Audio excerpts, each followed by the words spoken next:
সবাই মিলে বলুন ওম নমঃ শিবায়। মহাদেবকে ভালোবাসে না এমন মানুষ খুঁজে পাওয়া যায় না। শ্রাবণ মাস অতি পবিত্র মাস, আর এই মাসে এই কয়েকটি কাজ করলে বদলে যাবে আপনার ভাগ্য। মহাদেবের কৃপাবর্ষণ হবে আপনার ওপর। আশা রাখবো ভিডিওটি সম্পূর্ণ দেখবেন। আমাদের হিন্দু ধর্মে শ্রাবণ মাস হচ্ছে অত্যন্ত প্রিয় ও পবিত্র একটি মাস। ফলে এই গোটা শ্রাবণ মাস জুড়ে মহাদেবের আশীর্বাদ পাওয়ার এই এক সুবর্ণ সুযোগ। ফলে এই গোটা শ্রাবণ মাসে বাবার বিভিন্ন তীর্থধাম, বিভিন্ন মন্দিরে লক্ষ লক্ষ পুণ্যার্থী ভক্তরা ভিড় জমায় বাবার আশীর্বাদ পাওয়ার জন্য। বাবার মাথায় জল ঢালতে যান, যাতে বাবা সমস্ত মনোবাসনা পূর্ণ করেন। মানা হয় এই পবিত্র শ্রাবণ মাসে বাবার মাথায় জল ঢাললে জীবনের নানান রকম সমস্যা থেকে মুক্তি লাভ পাওয়া যায়। এছাড়া এই শ্রাবণ মাসে মা মনসা দেবীর পুজোরও এক বিশেষ মাহাত্ম্য রয়েছে। প্রত্যেক বছর এই শ্রাবণ মাসের সংক্রান্তি এবং নাগ পঞ্চমী তিথিতে মনসা মায়ের পুজো করা হয়। মানা হয় এই শ্রাবণ মাসে মনসা মায়ের পুজো করলে সমস্ত রকম সর্পদোষ এবং সংসারের সমস্ত ঝুট ঝামেলা থেকে মুক্তি পাওয়া যায়, সংসারের উন্নতি হয়। মনসা মা সকলের দুঃখ দুর্দশা হরণ করে নেয়। তাই বন্ধুরা, আজকের ভিডিওতে আলোচনা করব এই মাসে গঙ্গা স্নান সেরে উঠে আপনারা কোন কোন শব্দ বলবেন, আর এই মাসে কি কি দান করলে মহাদেব সকল দুর্ভাগ্য হরণ করে নেয়। সকল ভক্তবিন্দুকে আমার অনুরোধ, আমার চ্যানেলটিকে সাবস্ক্রাইব করে আমার চ্যানেলের পাশে থেকে যাবেন। কমেন্টে ভালোবাসে লিখবেন হর হর মহাদেব। শাস্ত্রে বলা হয়েছে পুরুষোত্তম মাসকেই সর্বশ্রেষ্ঠ মাস হিসেবে ধরা হয়, কারণ এই সময় পুজো অর্চনা, সৎকর্মে, দান ধ্যান, পূর্ণ কাজে মানুষের জন্ম জন্মান্তরের পাপ নাশ হয়ে যায়, আর সেই ব্যক্তি জন্ম জন্মান্তরের চক্র থেকে বাইরে বেরিয়ে যায়। তাই এই শ্রাবণ মাসকে পুরুষোত্তম মাসও বলা হয়। বলা হয় শ্রাবণ মাসে গঙ্গা জলে স্নান করলে জন্ম জন্মান্তরের পাপ ধুয়ে যায়। তবে এই শ্রাবণ মাসে যদি আপনারা গঙ্গা স্নান না করতে পারেন, তবে আপনাদের স্নানের জলে সামান্য একটু গঙ্গা জল আর তুলসী পাতা মিশিয়ে স্নান করবেন। এতেও কিন্তু গঙ্গা জলের স্নান করলে যে পুণ্য প্রাপ্ত হয়, সেই পুণ্য আপনারা লাভ করবেন। গঙ্গা স্নান করার আগে হাত জোড় করে গঙ্গা মাকে স্মরণ করবেন এবং গঙ্গা মার প্রণাম মন্ত্র মনে মনে 3 বার জপ করবেন। তারপরে গঙ্গা জলে ডুব দিয়ে গঙ্গা স্নান করবেন। গঙ্গা স্নান সেরে তুলসী মঞ্চে অবশ্যই তুলসী মাতাকে জল নিবেদন করবেন এবং তারপরে সূর্যদেবকে প্রণাম করে সূর্যদেবকে কালো তিল তার সাথে লাল ফুল মিশিয়ে অর্ঘ্য দান করবেন। এই শ্রাবণ মাসে ভগবান বিষ্ণু ও ভগবান শিবের পুজো অর্চনা অবশ্যই করুন এবং স্নান সেরে এই সময় মহামৃত্যুঞ্জয় মন্ত্র কিংবা হরে কৃষ্ণ মহামন্ত্র মনে প্রাণ দিয়ে জপ করুন। শিবলিঙ্গে আপনারা পঞ্চামৃত দিয়ে অভিষেক করুন এবং সেই পঞ্চামৃত সকলে বাড়িতে পান করুন। সমস্ত গ্রহ দোষ, রোগ ব্যাধি আপনার পরিবার এবং জীবন থেকে নাশ হয়ে যাবে। তাছাড়াও মহাদেব হলেন স্বয়ং আশুতোষ। জল ও বেলপাতা দিয়ে ভক্তি সহকারে পুজো করলে বাবা সন্তুষ্ট হয়ে যান, সকল ভক্তবৃন্দের মনোবাঞ্ছা পূর্ণ করেন। হর হর মহাদেব। এই শ্রাবণ মাসের পূর্ণতিথিতে সোমবারে উপবাস করে যদি আমরা কোনো গরিব দুঃখী কিংবা কোনো অসহায় মানুষকে অন্ন, বস্ত্র, খাদ্য দান করি, বাবা ভোলে মহেশ্বর এতে খুবই সন্তুষ্ট হন। বাবা ভোলে মহেশ্বর সমস্ত জীবকুলের রক্ষাকর্তা। পশু পাখি জীব জন্তু সকলের মধ্যে বাবা বিরাজমান। তাই এই সময় এই সব পশু পাখি জীব জন্তুদের সেবা করলে স্বয়ং মহাদেবের সেবা করা হয়।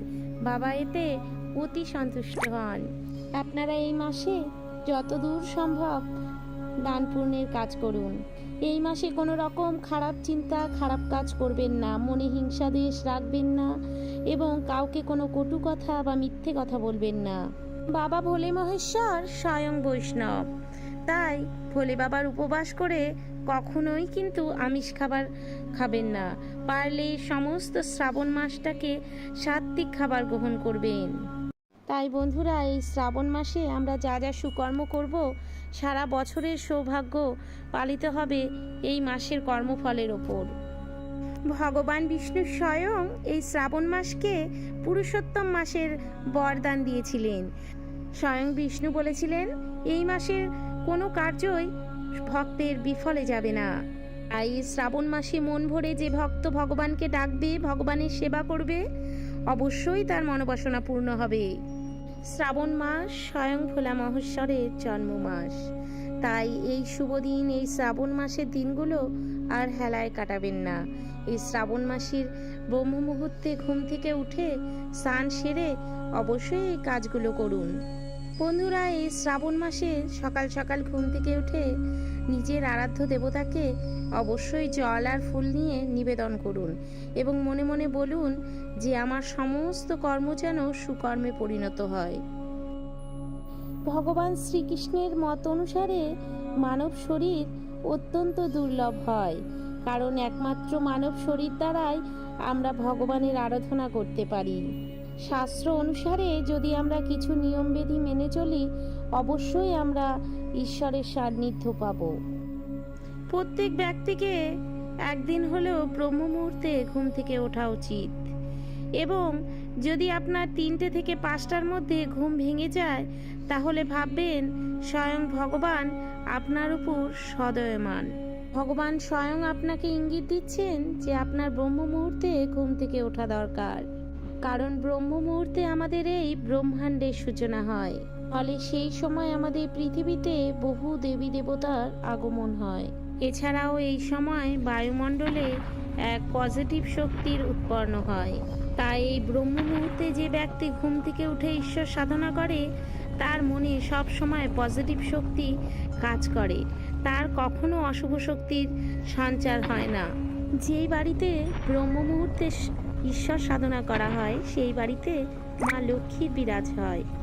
এবং ঘুম থেকে উঠে যে ব্যক্তি নিজের হাতকে এইভাবে দেখেন, হাতের ওপরিভাগে মা লক্ষ্মী, হাতের মাঝখানে মা সরস্বতী এবং হাতের শেষ দিকে ভগবান শ্রীকৃষ্ণকে রেখে দিন শুরু করে, সেই ব্যক্তি সকল কাজে সফলতা প্রাপ্ত হয়।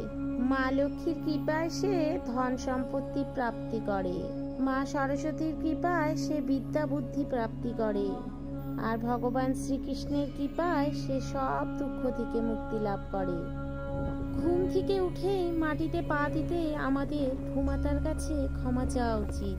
বলা উচিত, হে বিষ্ণুপত্নী, আমাদের এই কার্যের জন্য আমাদের ক্ষমা করে দিও এবং সকল দুর্ঘটনা থেকে তুমি আমাদের রক্ষা করো। এই ধরাধামে আমাদের স্থান দেওয়ার জন্য তোমাকে অনেক অনেক ধন্যবাদ। আমরা জেনে শুনে না জেনে এই প্রকৃতির ওপর অনেক অত্যাচার করি, তাই সকল কার্যের জন্য মা তোমার কাছে ক্ষমা চাইছি। বসুধা মাকে প্রণাম করে আপনারা আপনাদের জীবন শুরু করুন। যারা সকালে উঠে ঈশ্বরের নাম করেন, তারা অবশ্যই নিজেদের স্নান সেরে শুদ্ধ বস্ত্রে ঘণ্টা, কাশি, শাক এবং দেবতার দর্শন করুন। ঈশ্বরের কাছে বসে ঈশ্বরের নাম গান করুন। দিনের শুরুটা যদি ঈশ্বরের নাম দিয়ে শুরু হয়, সেই দিন অনেক ভালো কাটে। যে ব্যক্তি এই নিয়মগুলো প্রতিদিন পালন করে, তার জীবনের সকল বাধা ও অসফলতা দূর হয়ে যায়। অনেকেই দেখবেন হাতে কিংবা পায়ে কালো ধাগা পড়ে, বাচ্চাদের কপালে কালো টিপ দেওয়া হয়। কিন্তু কেন পড়া হয়? আজকাল অনেকে ফ্যাশন করে কালো ধাগা পরে থাকে, কিন্তু এর পেছনে কারণটা কি? কালো রঙকে তো অশুভ মনে হয়।